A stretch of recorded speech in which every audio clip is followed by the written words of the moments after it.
গায়ে মানে না আপনি মোড়ল। সন্দেশখালীর ঘটনা নিয়ে শুভেন্দুকে ঠিক এই ভাষাতেই আক্রমণ করলেন ফেরহাদ হাকিম। তিনি বলেন, শুভেন্দুর অবস্থা ঠিক এমনটাই। কেন্দ্রীয় বঞ্চনার প্রতিবাদে রাজভবনের বাইরে ধর্ণামঞ্চ বেঁধে প্রতিবাদে সামিল হয়েছিলেন তৃণমূল সাংসদ তথা দলের সাধারণ সম্পাদক অভিষেক বন্দ্যোপাধ্যায়। রাজ্যপাল ফিরে এসে তাদের সঙ্গে দেখা না করা পর্যন্ত ধর্ণা চলবে বলে জানিয়েছিলেন অভিষেক। আর এবার সেই একই পথে হেঁটে শনিবার রাজভবনের সিঁড়িতে ধর্নায় বসে হুঁশিয়ারি দিলেন রাজ্যের বিরোধী দলনেতা তথা নন্দীগ্রামের বিধায়ক শুভেন্দু অধিকারী।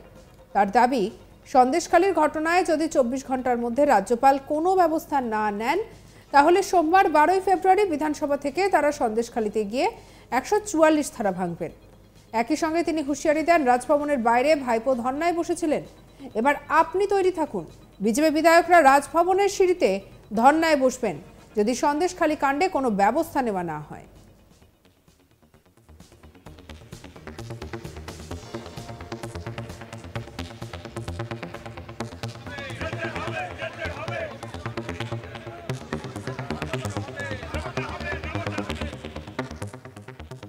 রবিবার সাংবাদিক সম্মেলন করেন কলকাতা পুরসভার মেয়র ফেরহাদ হাকিম। এই প্রসঙ্গে বলতে গিয়ে তিনি বলেন, গায়ে মানে না আপনি মোড়ল। এই অবস্থা হয়েছে শুভেন্দুর, আর কি বলবো। এরপর নন্দীগ্রামের কথা বলতে গেলে ফেরহাদ হাকিম বলেন, নন্দীগ্রামে কি করবে?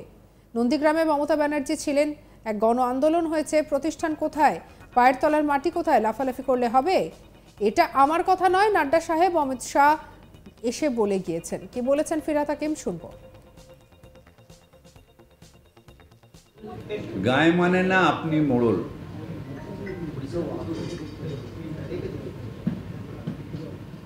আর কি বল,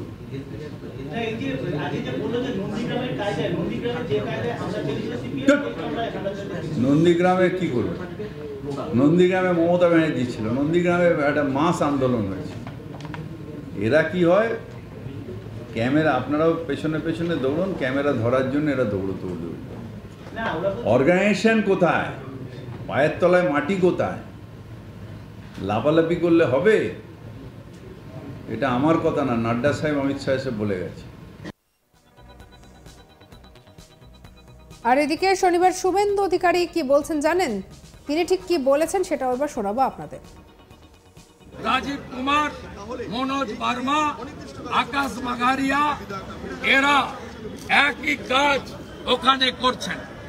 আমরা 144-এর কপি পুড়ালাম। রাজ্যপাল কেরালায় আছেন।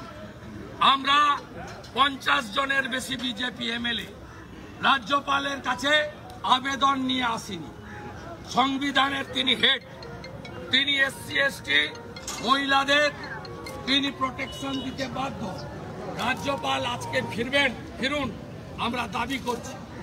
এলাকায় কালকের মধ্যে পৌঁছান, 144 প্রত্যাহারের ব্যবস্থা করুন, ইন্টারনেট চালু করুন। মমতা পুলিশ ফেল করলে সেন্ট্রাল ফোর্স ডিপ্লয়মেন্ট করে জনগণের মানবাধিকার এবং তাদের যে সংগঠিত মানুষের যে রোষ আন্দোলন, তাকে কোনোভাবে সরকারি ক্ষমতা দিয়ে পদদলিত করতে বিজেপি দেবে না। আমাদের মহিলা মোর্চা, যুব মোর্চা তারাও পথে নামতে চলেছে। আমরা ভারতীয় জনতা পার্টির এমএলএরা সোমবার দিন অ্যাসেম্বলিতে জড়ো হয়ে 144 ভাঙার জন্য সন্দেশখালী যাব। আমরা রাজ্যপালকে 24 ঘন্টা টাইম দিয়ে গেলাম। কালকের মধ্যে যদি পিস রেস্টোর না করেন, এসসি এসটিদের প্রোটেকশন না দেন, সোমবার আমরা 144 ভাঙবো। কত ক্ষমতা আছে অ্যারেস্ট করুন আমাদের, আমরা দেখতে চাই।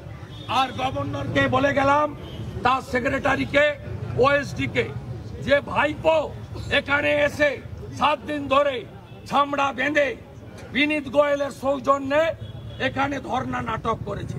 আমরা সন্দেশখালীকে বাঁচানোর জন্য আপনার কাছে আসছি এবং আপনি কিছু না করলে লাগাতার ধর্ণা আপনার সিঁড়িতে বসে বিজেপির এমএলএরা দেবে।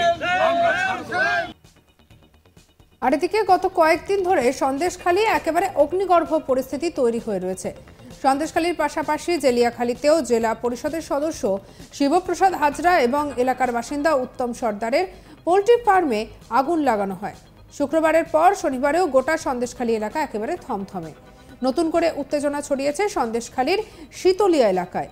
গত রাতে ওই এলাকায় বিজেপি পতাকা লাগানোকে কেন্দ্র করে এলাকায় তৃণমূল কর্মী সমর্থকরা বিজেপি কর্মীদের ওপরেও চড়াই হয় বলে স্থানীয়দের অভিযোগ। শুরু হয় দুপক্ষের বচসা। পরে তৃণমূলীরা এলাকায় ঢুকে ভাঙচুর চালায় বলে গ্রামবাসীরা অভিযোগ করেছেন।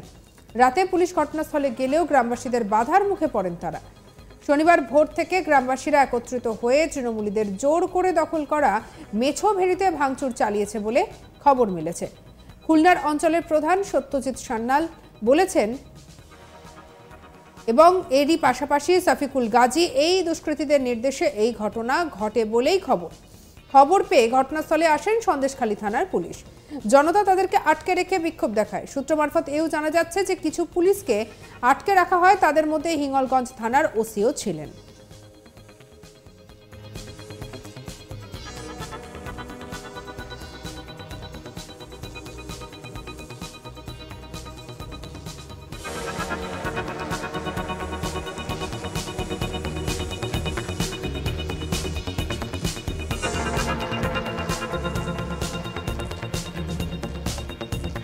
আর এদিকে এরই মধ্যে জনতাদের দাবি অবিলম্বে গ্রেপ্তার করতে হবে প্রধান সত্যজিৎ সান্যালকে এবং সাফিকুল গাজীকে, না হলে তারা বৃহত্তর আন্দোলনে নামবেন। আর এই সমস্ত কিছুর মধ্যে আবার তার মন্তব্য রেখেছেন ফেরহাদ হাকিম। কি বলেছেন শুনব। গায়ে মানে না আপনি মোড়ল।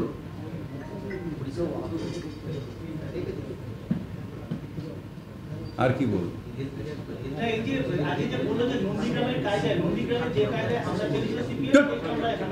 নন্দীগ্রামে কি করবে?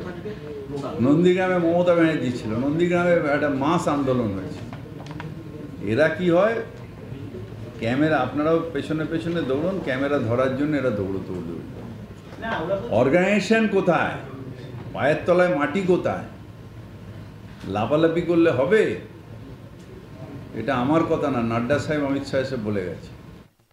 আর এদিকে 144 ধারা জারির পরে শনিবার থমথমে সন্দেশখালী। শুরু হয়েছে রুট মার্চ। পুলিশের উচ্চপদস্থ আধিকারিকেরাও শুক্রবার রাতের মধ্যেই সন্দেশখালী পৌঁছে যান। সন্দেশখালীর ঘটনায় বৃহস্পতিবার 5 জনকে গ্রেপ্তার করে পুলিশ।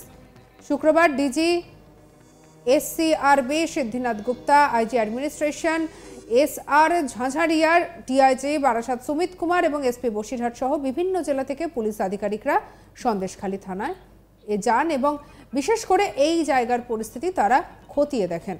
সঙ্গে রাখুন আজ তাক বাংলাকে। পরবর্তী আপডেট, অন্যান্য খবরের জন্য লাইক, কমেন্ট, শেয়ার, সাবস্ক্রাইব করতে ভুলবেন না। আমরা রয়েছি হোয়াটসঅ্যাপে, তাই ফলো করে নিন, আপডেটেড থাকুন।